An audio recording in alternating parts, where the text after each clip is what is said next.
Mr. Stewart Dickson.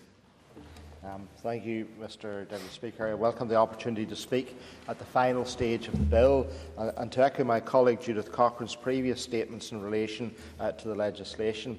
It certainly does represent a significant step forward as we seek to create a more competitive Northern Ireland.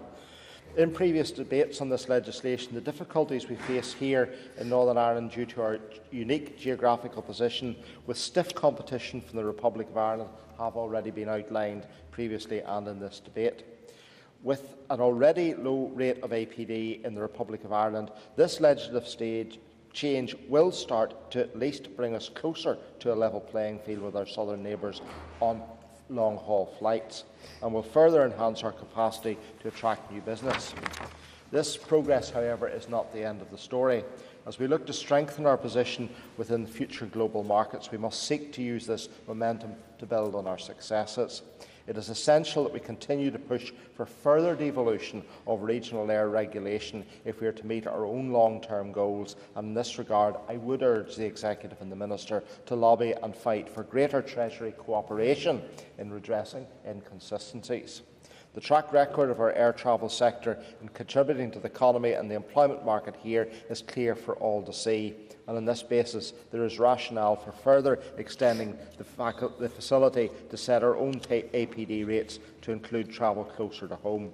The fact remains current short-haul rates continue to have a detrimental impact on regional flights within the UK, and they are undeniably placing a premium on our connectivity with the rest of the United Kingdom.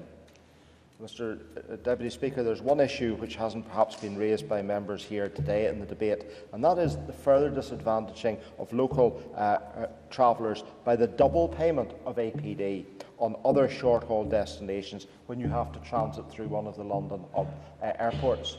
The reality is that for most flights, many flights to parts of Europe are simply not delivered from either of or any of the three Northern Ireland airports, and therefore we do suffer a double whammy when it comes to the lower rate of APD because it has to be paid twice.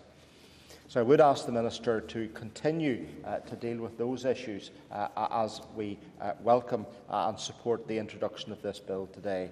As we previously stated, and other members have said before, and no doubt after me, the devolution of long-haul APD rates is an opportune step forward on the road to addressing disparity for Northern Ireland air travellers. The Alliance Party supports the bill, Mr Deputy Speaker. Call the Minister to conclude.